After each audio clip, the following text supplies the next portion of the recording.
Well, with 160 days to go until the midterm elections, notice how that number is getting smaller. It is slowly but surely. Slowly. It's like drip, drip, drip. We talk about the two burning issues in our country today, guns and gas. Both sides in this issue are entrenched. What are the solutions? Well, Kurt and I will calmly go through the rational, logical way to look at both. Oh, can't have that. Rational, logical way to look at both. Speaking of logic, we'll take you to the year 2151 at the end of this podcast for a sneak peek at Earth's first pregnant man. All of that ahead on this episode of Dale Carter's America. From the heart of flyover country, he's not on the far right, and he's certainly not on the far left. Like you, he's somewhere in the middle. This is Dale Carter's America. First little news for you. I don't know if you saw this over the weekend, but Nancy Pelosi's husband had a DUI. I did see that, yeah. Caused a wreck. Oh, really? I didn't know that part. Oh, yeah. Wrecked his car, and then they tagged him with a DUI. Oh, wow. Bummer. What do you think about that, Nancy Pelosi? Yeah. How are you going to defend that? I'm sure they have a very nice wine cellar in their house, so sure he's been sipping on the wine a little bit too hard. All right, Joe Biden is out with a three-part op-ed in the Wall Street Journal. Do you think he wrote it? No. I'm guessing he did not. It's his plan to battle inflation. He says that he ran, in this op-ed, he says he ran for president because he was tired of the so-called trickle-down economy. So now we have what we have now. Yeah, now we have the rich need to pay their fair share, and somehow that fights inflation. We still haven't gotten an answer on that. But And you've talked about this before, how the left owns language in this country. Yeah. And when they say things like trickle-down economy, you know, what they're trying to say is, again, it's play number two. Somebody has something that you don't have, and that's not fair. Well, even that phrase, the origin of that phrase, I believe, was during the Reagan years, right? Right. And that was from the left wing in this country during the Reagan years. It wasn't like Reagan, coined that himself for his economic policy. It was coined by the opposition to Reagan in order to slander his economic policy. Right. So what we've always been in favor of is less government regulation, lower taxes, and watch the economy grow. Yeah. And I guess, Biden in his basement got sick and tired of seeing like full employment and record low inflation and everything else that was going right. Take the theatrics and the personalities out of it, as I always try and do, and just look at what was happening in the country, COVID aside. And I think, like Trump said, if Biden goes in there, doesn't do anything, right, the economy is going to come back in a V. Yeah. And we saw it come back in a V. And then Biden got in there and started doing this, started doing that, and all of a sudden we are where we are, where there's a big segment of the country that cannot wait for the 160 days to be up. Yeah. I mean, we've created a whole bunch of new incentives too, economically speaking, through COVID. People staying home, working from home, not working at all, expecting to get checks in the mail. We've created this whole new class of worker, and I use quotation marks with my fingers because it's not, we're slowly losing the expectation that we've always had in this country of people going out, making their own living, making their own path in life. And now we're building this dependency on the federal government to where if, like you said, play number two, if you don't have something that somebody else has, it's not fair. It's not due to your own lack of work or energy or willpower. It's due to somebody else. Yeah, it's the zero-sum game, which is not how the economy is built. We are not a zero-sum game. You can continue to grow this economy. It's not because Bill Gates has billions of dollars, now Dale and Kurt have less. Right. That's not logical, and that's not rational. But if you want to see what President Biden's all about, his three-point plan is in the Wall Street Journal. Okay. Line your birdcage with it. It's probably about the best thing that you can do with it. No long-range rockets for Ukraine. This from President Biden as well. They would like the long-range rockets to basically fire into Russia or whatever. So the Pentagon is still deciding what to spend the money on because Congress has appropriated $40 billion of our dollars for Ukraine. Yep. So they're just going to be sending smaller arms or like tanks or airplanes or what? I have no idea what they're sending. They might be sending Meals on Wheels. There might be MREs going over there. It's interesting because, when they passed this $40 billion, nobody was talking about the specifics. I mean, we were critical, or at least I was critical last week of some Republicans like Ted Cruz and Dan Crenshaw and others who voted for the $40 billion to Ukraine. They don't seem to be looking into the specifics. Where is this money going exactly? How is Zelensky, getting all of these visits from politicians and celebrities? Why is he giving the keynote speech at Stanford University the commencement speech at Stanford University? Why is he has like 2 houses that he's bought in the past couple years. He's worth like many millions of dollars now. Where is this money coming from? Yeah. I don't know that there's a good guy in this fight. No. But I do know this, and this obviously gets to the end of the podcast. Putin's price hike is causing, the pain at the pump that we're facing. It has nothing to do with Joe Biden's policies whatsoever. Of course not. Okay, so also in the news, and this is kind of a big segment that we're going to be talking about, but I thought I would separate it out. Canada's prime minister is looking to freeze handgun ownership in his country. Now, what Justin Trudeau says, he says that most Canadian gun owners are responsible, but there isn't any reason for someone to own a gun other than for sport and hunting. Oh, Canada. Yes, Canada. The bill would also create a mandatory buyback program for assault-style weapons. I mean, there's so much in there that you could pull apart and dissect. First of all, even I, as a non-gun owner and a non-gun guy, admittedly so, I know that assault weapons is one of those buzzwords that's guaranteed to make somebody on the left's hair go on fire instantaneously. Yeah, it's another perfect example of the left controlling the language, and it's just a phrase that means absolutely nothing. I mean, you can ask anybody who is pro-gun control what assault weapon means, and they won't have an answer for you. They have no idea. No idea. Semi-automatic, Kurt. Yeah, we can't have semi-automatic weapons out there. 90% of guns in America are semi-automatic. Yeah. So that includes, your normal style like 10-22 hunting rifle. It includes all different calibers. It includes handguns. It includes, AR-15s. So if you're watching this on YouTube, I just dropped all of my copy for today. So now it's probably not even in order. So good luck to me. Quick, make something up. Tell a joke. Well, when I was a kid, my dad got me a .22 rifle. Mm-hmm. It held 19 little .22 slugs in it, and it was semi-automatic, right? Which meant that, for every pull of the trigger, you shot a bullet. Right. It's not what they're trying to, conflate this into is semi-automatic is somehow the Tommy gun that you see in an old mob movie. Yeah. Yeah, and as much as I wish that I had one of those, I do not. So that is not the case. And they are illegal. Yeah, well, they're not entirely illegal. I mean, they're very regulated through the National Firearms Act of the 1922 or something like that. As they should. Someone's be. going to correct me on that, but as they should be. Well, right? Maybe not. All right. So, Canada has weighed in on this as well. We want to thank our sponsors, of course, on the podcast. First of all, Jim Dingman, you were talking about how people want to sit home and get a check. It's the reason Jim Dingman can't be open as often as he wants to at Funhouse Pizza in Blue Springs and Lee Summit. He needs folks. Yeah. And we were at summer. If you've got a kid, that's sitting around playing Xbox all day, tell them that's not acceptable. They need to go out and earn their own gas money, pay for their own insurance, do all those things that, I don't know about you, but I did when I was a teenager.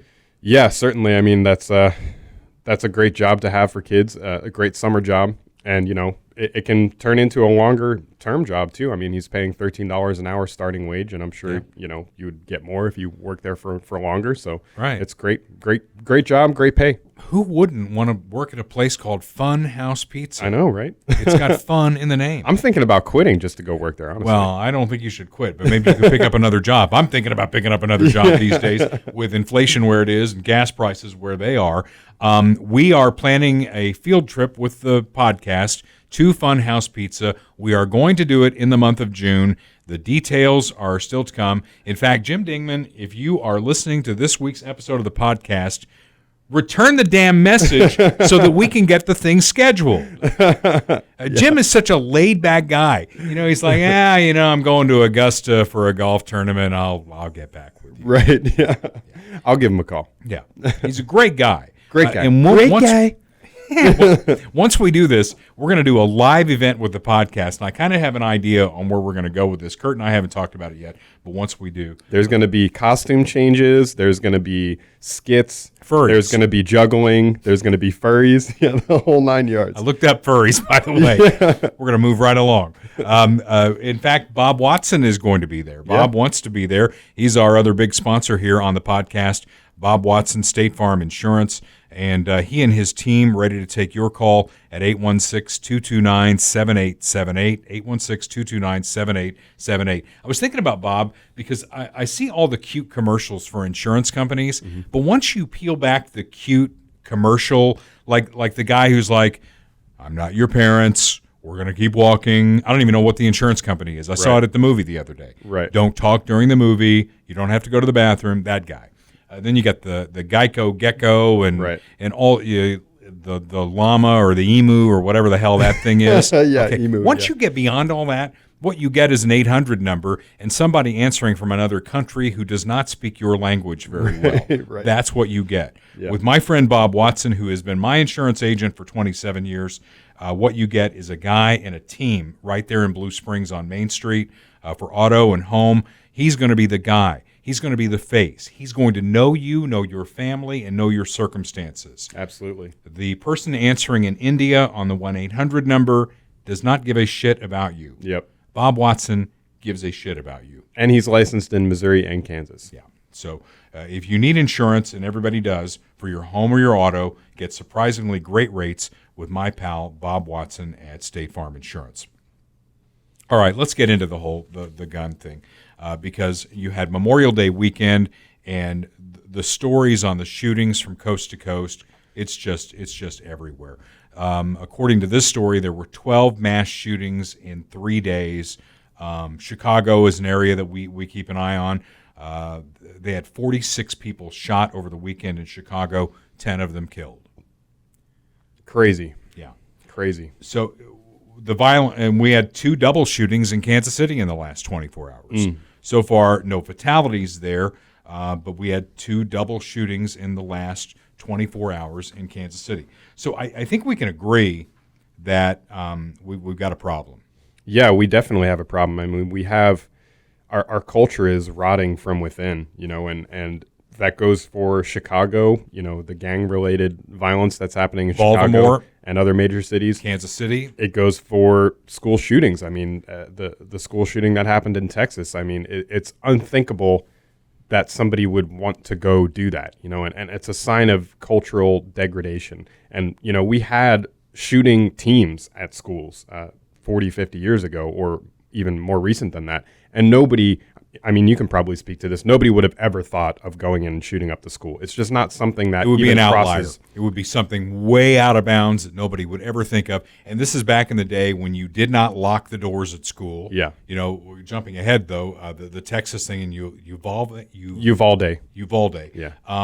The shooter got in through an unlocked door. Yeah, and he had crashed his car, got out of his car, started shooting on the street for like 12 minutes. And then went through an open door into the school. They didn't even lock the door. There was no security officer in the school. Yeah. Then he barricaded himself in the classroom, slaughtering children in the classroom. And the cops showed up, and the cops waited there for over an hour before somebody finally went in and shot him. Just unconscionable. Yet, before we can get into the debate and maybe some solutions, and we've nibbled around this. We've jumped into the middle of it and given you these solutions. These solutions aren't going to be anything new to people who listen to this podcast. But my God, somebody in power needs to be listening to what we're saying, because I think we are reflecting the majority view of the country, the majority, the supermajority of the country, 75% who think this country is on the wrong track. Yeah. Joe Biden's rating has now dropped to another record low of 36%. I mean, he's dropping every time they do one of these ratings. And so what are your local politicians doing? It's virtue signaling. Kansas Governor Laura Kelly ordering flags to be flown at half staff. They might as well stay there. Yeah. Because it's not just Texas. It's Right. Chicago. Right. 10 people were killed in Chicago over Memorial Day weekend. Yeah. Union Station, they did something. They went dark in memory of the victims of the mass shooting at Uvalde, Texas. And then the coup de grace, the one where I said on the air, my wife has a saying, and I'm picking up on a lot of her Cass County sayings, and they're so true. Emmanuel Cleaver must have huge brass balls to pull off what he did. Did you hear what he said here? No. Okay. He said that lawmakers, if they can't protect people, they shouldn't be paid. And he says every member of Congress should have their paychecks withheld every time there's a new mass shooting. Well, if you look at his district, okay, we look at the homicide tracker in Kansas City. KSHB 41 has supplied us with that. But if you look at the homicide tracker, I think we talked about this last week, you could, and this is just a fact, this isn't racial at all, this is a geographic fact. Most of the homicides in the Kansas City metro are bordered between I-70 on the north, 435 on the east, Swope Parkway, Blue Parkway, Martin Luther King Drive, whatever you want to call it, Emmanuel Cleaver Boulevard, to Troost. Yeah. That's where they're all happening. That's his district. Yeah. What the hell are you doing about it, Emmanuel Cleaver? Yeah, if we followed his rule, he would be owing us money. He should. Yeah. He shouldn't be reelected. Yeah. What has he done? What did he do as mayor of Kansas City? What has he done as a member of Congress? Yeah.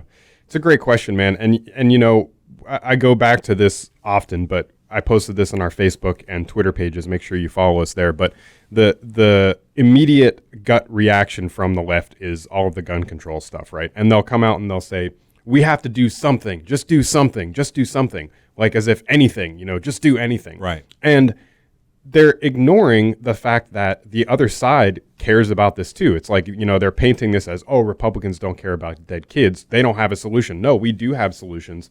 We actually want to talk about this. We actually want to address the root cause of the issue, but they're just ignoring it because it's not what they want. It's not the solution that they want. They don't want to talk about the cultural degradation of our society. They don't want to talk about all of the lasting effects of the socialization of our country for the past 40, 50 years. And in particular, the last 5 years with increasing tension with racial narratives, with COVID, making everyone stay at home, it really has an effect on people's mental health. And people who are crazy and, don't think that they have anything better to do, they're going to take very drastic action. Yeah. And we need to talk about that, but nobody wants to talk about that. We're finding out more about the shooter in Uvalde, that he loved those first-person video games where you're just killing things nonstop. Yeah. And it does take kind of that value of life out of it.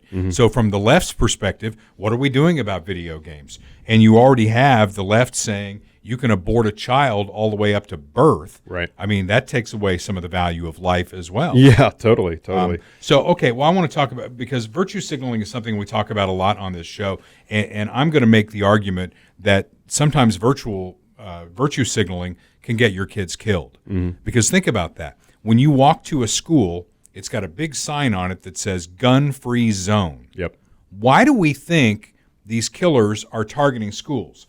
My cousin Pat is retired. He's a retired physics teacher from high school. Very smart guy and very liberal. A lot of my family is on the very liberal side, okay? And he put out something on his Facebook. He listed every mass shooting. I mean, it took up like a page and a half, every mass shooting at a school. Why do you think they're targeting schools? Yeah. I mean, there's grocery stores, or there's some psychology involved in that. But I think one of the main reasons is because they see a soft target. Yeah. And they can do maximum damage and get all over the news. Yeah, and it's also, the fact that we at least used to value the lives of children. They're the most vulnerable among us. And so when something terrible happens at a school, it really draws the attention of the entire society into that event. And so people see that it's a soft target. They see that it's children, school children, and they feel that they can do the most damage psychologically and physically speaking. Yeah. Well, I put this up on the Facebook page for the podcast, so I'm going to show it so that you can see it on the camera. But John Rich from Big and Rich, who is a great conservative. Yeah, he's great follow on Twitter. Yeah, well, and I do follow him on Twitter, and that's where I saw this. Now, this is a school district in Ohio, and the first problem you're going to see with it is in the silhouette, there's a like the old Indian chief tablet. Right. So there's a Native American in headdress here. So that's, first of all, going to put everybody's hair on fire. Problematic. Yeah, problematic. Triggered. This is the sign that hangs at all of the schools in this Ohio school district. Attention. By authorization of the RHLSD superintendent, Rock Hill Local School District staff is trained and armed. Any attempt to harm children or staff will be met with whatever force necessary to protect our students. Mm-hmm. A school shooter is not going to go into the Rock Hill, Ohio school district. Yeah, absolutely. And it, there's kind of two sides to this. I mean, the first side is what I mentioned before, which is that we shouldn't be living in a society where we have to worry about these things happening. And that's the root cultural issue, which I think is what really needs to be addressed more than anything else. But given that this is the reality of what is happening, and that is it's a possibility that something like that can happen at any time. Given that reality, it is important to prepare, and to be prepared to protect kids, because again, the kids are the most vulnerable among us. And the thing that I like about this is, people say we should have like a resource officer or armed security in the school, and that's fine too, and I like that too. But allowing teachers who are trained, either have a concealed carry permit, maybe they're ex-police or ex-military or something like that, allowing them to carry, it creates the element of surprise.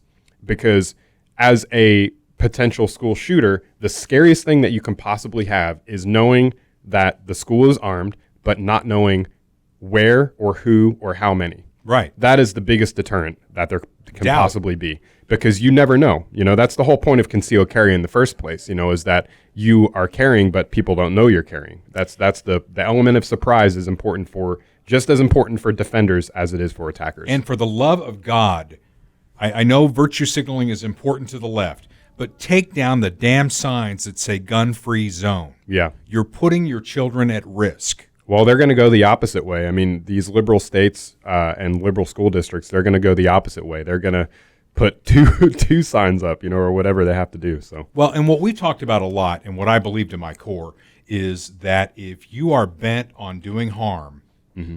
you're going to find a way. Yep. Okay, if by chance you could wave a magic wand and pass a bill that gets rid of the Second Amendment, Americans are no longer allowed to have guns. Only the military and the police are allowed to have guns. First of all, you're going to have a black market of hundreds of millions of weapons, so only the bad guys will have guns. Right. Okay. So, but let's just say in the fantasy world where rainbow farts power your car, in Biden's world, that you've gotten rid of all the guns. Okay. What else might they use? I cite examples like Timothy McVeigh. Mm-hmm. Okay. He put together a fertilizer bomb and killed how many people in Oklahoma City? The 9/11 hijackers, using box cutters, crashed planes into buildings and killed thousands of people in New York City alone. I mean, so where there is a will to do mayhem, there will be a way to get that done. So I drew up my own little example here. You'll like this. Okay, so let's say that little Johnny he tells all of his friends that he loves frying ants with a magnifying glass. Have you ever done that? I think I've tried when I was a kid, but I can never figure it out. Yeah. So maybe I'm stupid. He tells all of his pals, and he goes online and he says, I just love doing this. I take my magnifying glass out, I get it with the sun, and I fry all these little things here. So what do we do if little Johnny is doing that? I mean, do we sit down and talk to little Johnny and say, what's going on in your world? How can we make your life better? That's probably not a good thing to be doing. Or do we ban magnifying glasses? Well, this is an unpopular opinion, but ants are a nuisance. I say let them do it. Yeah. Well, okay, let's say that we do ban. I know that's not where I'm going with this. That's not where you're going. You got to learn to play along on this deal. All right. I had to look up what furries were last week, so the least you could do is play along here. Okay, so let's say we've banned all magnifying glasses. How might Johnny respond to that?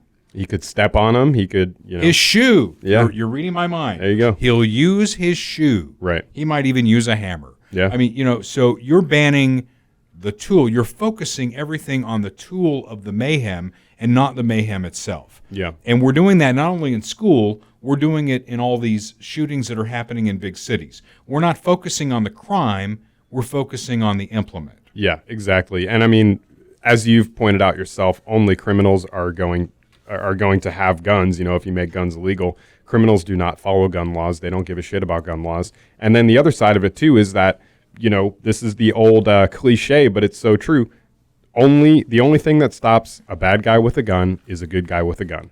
There is no possible scenario where that's not the case, unless the person just kills themselves or something. If they're going on a shooting rampage, the only thing that will stop that person is somebody else with a gun putting them down every time. So where is that person getting the gun? What type of gun are they using? If the shooter is using an AR-15 with 30 rounds, shouldn't the person who's going in to kill that person be able to use an AR-15 with 30 rounds at least, or something more powerful, to take out the threat? So why are we only looking at one side of the equation?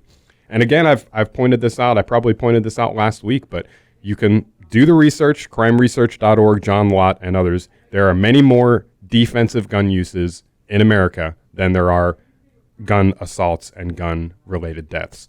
So the fact that we have all of these guns, there's some cost that comes with it, but there's a lot more instances of people using guns to defend themselves and their families than there are the opposite. Well, the day after the story broke, both sides of the equation were well defined. The president, planning to visit, said what we need is more gun control legislation. And then the governor of Texas, Greg Abbott, said gun control measures are not the real solution. He instead urged his state leaders to focus on improving school safety and mental health care. So therein lies the debate. Now, if you looked at the tax code of this country, it's 80,000 pages long. Mm-hmm. I wonder how many gun laws we already have on the books. Yet, virtue signaling is what it is, and the left loves their virtue signals, so they get to go out in front of the podium and say, all we need is one more gun law. Right. Why can't you enforce what you already have? Well, we do have tons of gun laws on the books. I mean, laws that are not being followed, and that laws that if they were followed and they were enforced, you would see a big impact in places like Chicago and elsewhere, because those murders are being committed by career criminals with illegal guns. We already have laws against felons owning guns, and that includes handguns. It's not just AR-15s or, semi-automatic rifles or whatever. And the laws are not being enforced. We're putting in George Soros-funded DAs who are letting criminals out of jail to go commit more crime. So why don't we focus on that? Because that's where the crime is happening. That's where the gun crime is happening, disproportionately.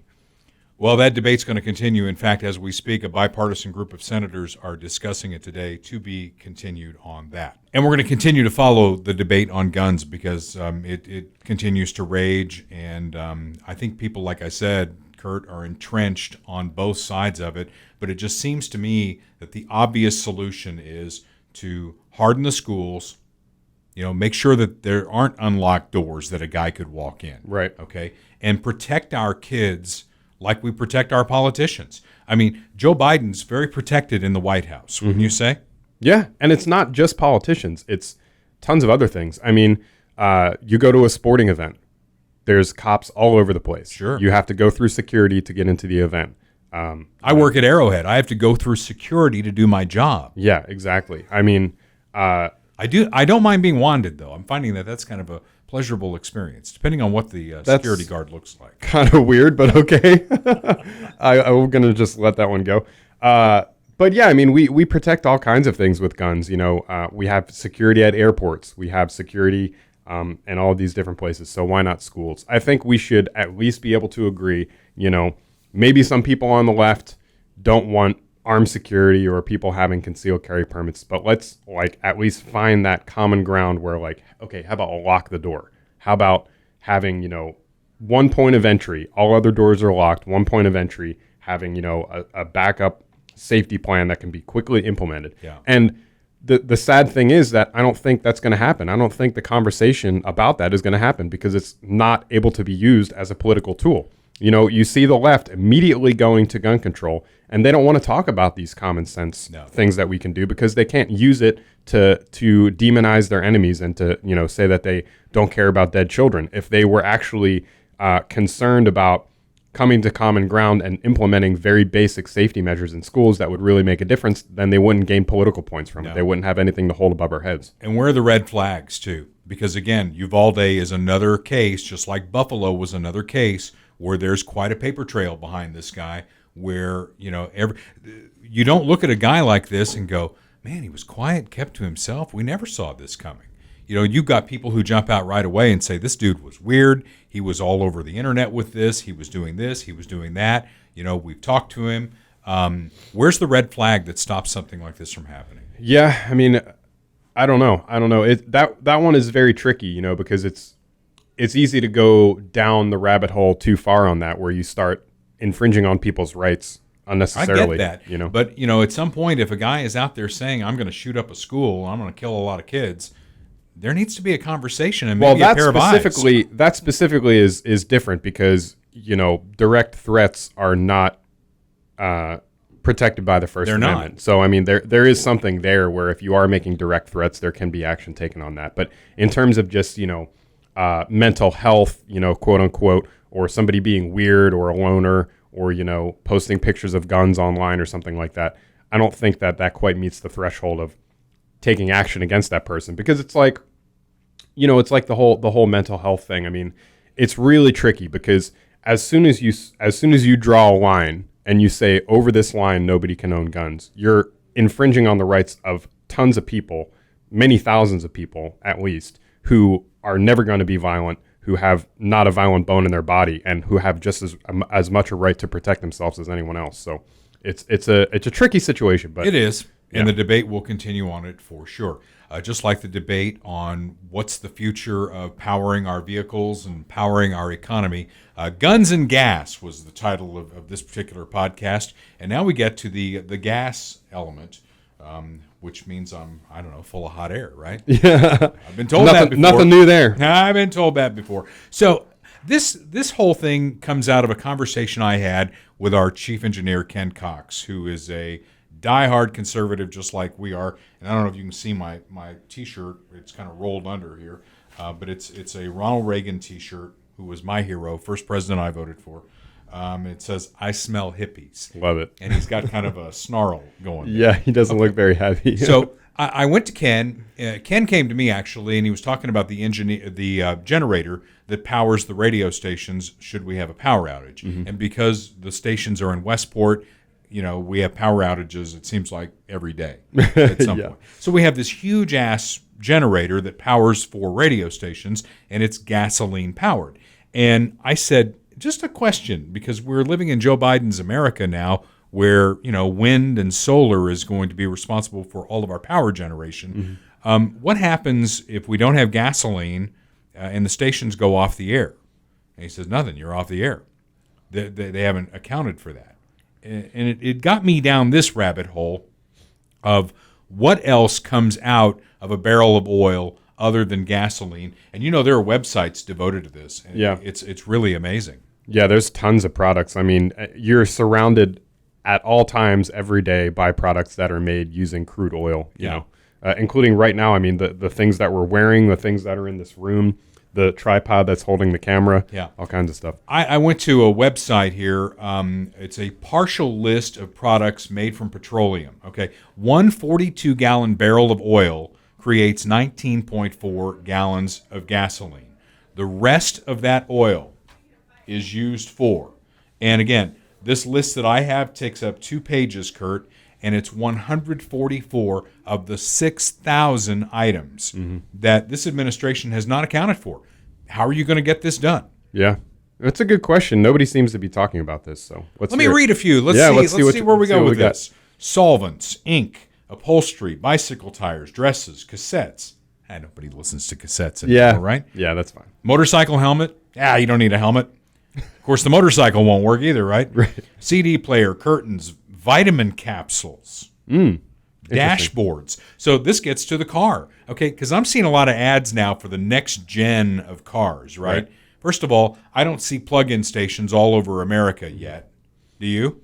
No, I mean, there's some if you know where to look, but it's still not to the level of convenience that gas is, obviously. And then there's the whole other angle of where the actual energy is coming from, where the battery is coming from, the materials and everything. Where's the upholstery coming from? Yeah. It's coming from oil. Right. The plastics used in that car come from oil. Okay, where was I here?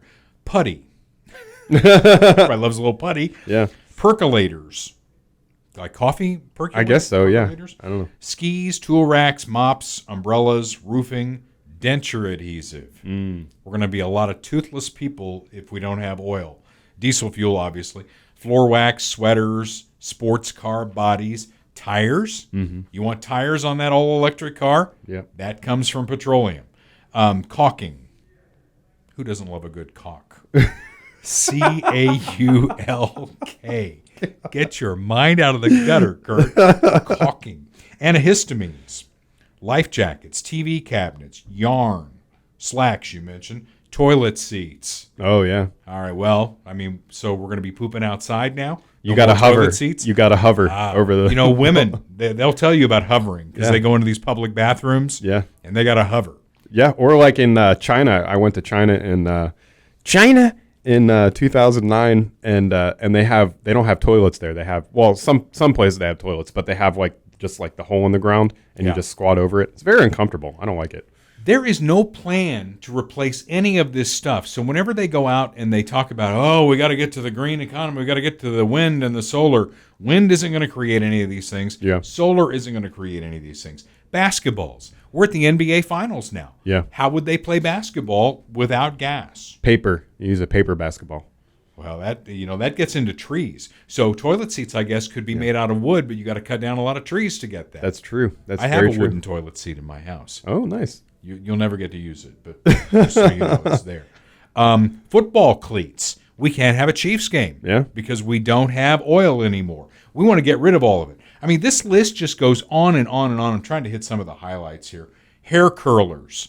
So if you like women with curly hair. I know you use that a lot, right? Yeah. You use the hair curlers. I had a perm at one point. I have to see a picture of this. My wife, actually, my first wife had a picture of me. It goes back to the 80s. And my third wife and my first wife have become friends. That's problematic. That is very scary. Yeah. And my third wife convinced my first wife to send a picture. So there is a picture out there. Hope to God you never see it, and it never ends up on our Facebook page or any other place. We'll find out. I'll have to send Jennifer a message. Yeah. Crayons. Yeah. Can't have crayons because we don't have oil anymore. Safety glasses. I guess we'll all be blind now. You know, eyeglasses in general. So we won't be able to read anymore.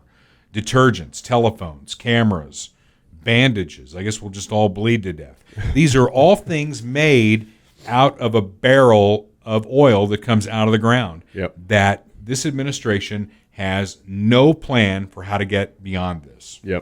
And again, you know, we get pushback often in our comments and other places that the administration doesn't control the price of gas, you know, that they're not pushing up the price of gas and stuff like that. It's Putin. Well, and to a certain extent, you know, that is true. I mean, we talked about this under, you know, with the Trump presidency too. The president really, in terms of the economy, in terms of energy prices, they can get out of the way and allow for growth, or they can get in the way and stifle growth. And so, yeah, it's true that he's not, you know, directly pushing up gas prices, but he is stifling growth. He's in the way. He's putting himself in the way of energy. You know, we talked about just last week or the week before removing the lease for drilling. Another one, you know, he's done this multiple times already. Canceling the Keystone XL pipeline, canceling offshore drilling, instituting more federal regulations on fracking and things like that. So it does have an effect, and that's why we're seeing what we're seeing. Well, the Biden administration will go down in history, in American history, and maybe world history. This is an absolute first, where progress doesn't dictate change. Policy and virtue signaling is dictating this change. Okay? So, I mean, there was a time in this country where if you wanted to get from point A to point B, you rode a horse. Yeah. Okay? The next change was, you know, the wagon attached to the horse, and all of a sudden you could carry a bunch of stuff with you. And then, you know, the next change probably was the gas-powered engine. Okay, so with no progress to dictate where we're going, we're creating this out of a virtue signal. Right. You know, the rest of the world is going to do what the rest of the world's going to do. They call it global warming and climate change and all that. But, you know, China and Russia, where we're getting some oil from, I guess, is their oil cleaner? No, we can generate here. It's dirtier. It's dirtier, yeah. And they're plowing through. I mean, China is on track. You know, the one China policy. China's on track for becoming the new global superpower, so we are going to get there. Okay. I believe in the future. I'm a Star Trek fan, which we're going to get to in a little bit here. But I believe in the future, and the future will eliminate probably gas-powered vehicles. But what is that big thing that does it?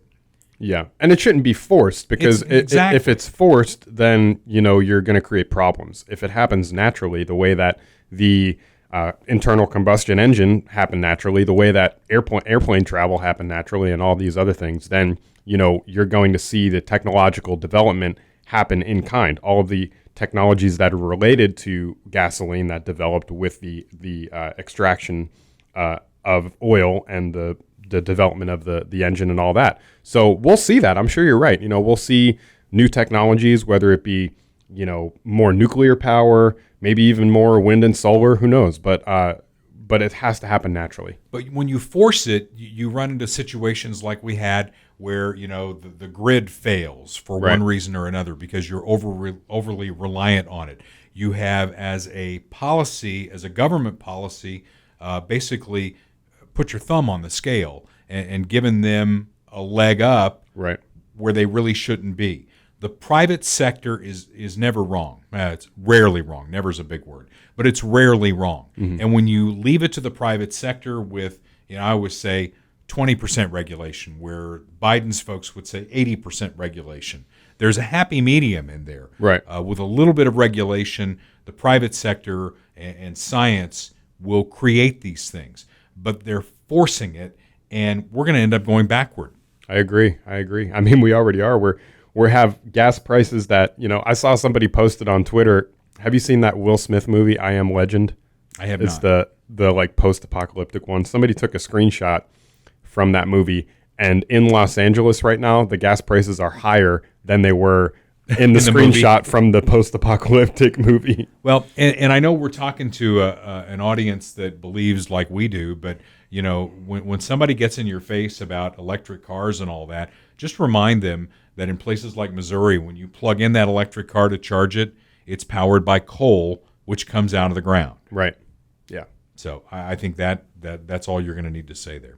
So again, we want to thank Bob Watson, our friendly State Farm agent. And whether you're driving an electric car because you think it's cool, some people have done that. They are kind of cool. I worry that if I got one, because I saw a commercial that says this electric car will keep a charge for 300 miles.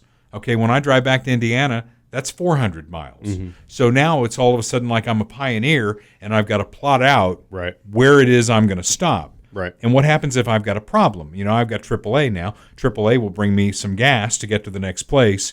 Will they come out and give me an electric charge? I don't know. Are we there yet? Maybe. I don't know. Who knows? How that works. So, these are things to think about. But whether you're driving an electric car, gas-powered car, you got a motorcycle, you got an RV or something like that, the guy you should get your insurance from is the guy who you can meet when we do this thing live at Funhouse Pizza, and that is Bob Watson. Bob even sent me a text. I don't know if I should say this, or I probably should. The old rule in radio is when you've said something and it's almost like when you're taking a number 2 and it's like halfway out. you just got to get it all the way out. Yeah. Bob said something about basically paying for pizza at the Funhouse event. Well, we'll see. All right. So if you need insurance, Bob Watson is the guy, and I see that my insurance card expires on July 9th, so hopefully I'm going to get a new card in the mail here really soon. But Bob Watson and his team are available at 816-229-7878, right there on Main Street in Blue Springs, where he's been for nearly 50 years. Yep. And what I love about Bob's at an age where, he's got grandkids, and I know he spends a lot of time down in Texas visiting them, but he's still engaged. Mm-hmm. He still wants to matter, and he still cares about his country and cares about everything that's going on. And that's why he's part of our podcast. Yeah, absolutely. And he's been doing this for a long time, and he's in good shape. Honestly, meeting the guy, he's rocking and rolling. So I'm telling you, when you shake his hand, you're shaking a man's hand. Yeah. I'm sorry to say that. That's probably sexist and probably setting off. No, that's true, man. You can tell a lot about somebody by the handshake. Yeah. 100%. Yeah. Well, we had Rachel Aguirre on the podcast, and she's running for state senate in Missouri, 8th District and all that. I shook her hand. Man, she's got a grip on her, too. So it's not just a man thing. Yeah. You know, when you shake somebody's hand, shake it like you mean it. Right, exactly. And make eye contact. Somehow I feel like that's going to end up in the promo. Shake it like you mean it. All right, well, this may or may not end up in the promo. Who knows? But we've heard talk that men can be pregnant. In fact, there was a doctor who testified in Congress that a man could be pregnant. What do you say a woman is? I believe that everyone can identify for themselves. Okay.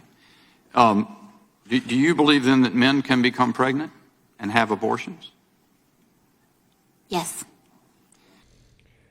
I don't know what to say. Why would you want to, right? I've got about 47 reasons why I'm glad I'm a guy. Yeah. Okay? And probably at the top of the list, having seen childbirth happen a few, 4 times, you know, I don't think I'd want to do that. Yeah. And when you get there, when your lovely wife starts having children, you're going to be there. Because in the old days when my dad was around, you know, the men weren't allowed in there. They stayed really? out in the waiting room. They paced or whatever. Right. But like my dad, he dropped my mom off and went to a movie. I mean, that's not allowed anymore. Your wife is going to want you. I don't know. in That's there. giving me some ideas. That sounds good. Don't do that unless you want this first. I'll drop marriage, her off and go get a beer. And then come unless back. you want this to be your first marriage, and with a second coming. I mean, you know, she's going to want you in there so she can grip your arm and call you every name in the book for planting this seed in her body that she's got to push out. Okay, so but now we know from a doctor in the Biden administration that men can become pregnant. We know that's not true. I'm a Star Trek fan. You know that. Our viewers and our listeners know that as well, and certainly our friends on KFKF know that. I was going back and watching another Star Trek episode. They did. I can't remember the year that this came out, but it was kind of like a prequel to, you know, the Captain Kirk, Spock, and all that kind of stuff. And it was set 100 years after warp drive had been discovered. See, that's a discovery. I don't know if the Biden administration would have anything to do with that, but warp drive certainly in the Star Trek world advanced things quite a bit. Okay, so it's like 100 years after that. And it's the USS Enterprise. It's an experimental ship. And Scott Bakula, you know who that actor is? Vaguely. I can't picture his face, but I've definitely heard his name before. Yeah. He did a series on NBC where he was a time traveler and he would end up in different settings. So that's what he's most famous for. But he's the captain of the Enterprise. And they're out and they're exploring. It's the year 2151. And they come across this alien species. It's about episode 4 of season 1 of Star Trek Enterprise. And you may have a clip that we can drop here. But the engineer goes over to the alien ship to help them with their engines, and he meets this alien chick. You know, she's somewhat good looking, but she's got scales all over her. But she's very shapely. That won't stop some people, you know. No, not at all.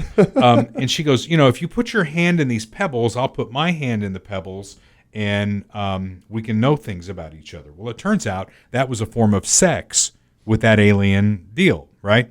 And this engineer, when he gets back on his own ship, he grows like a nipple on his wrist. This is in the episode. He grows a nipple. And then the doctor tells him, I don't know how to tell you this, but you're pregnant. I've run a check through the Starfleet database.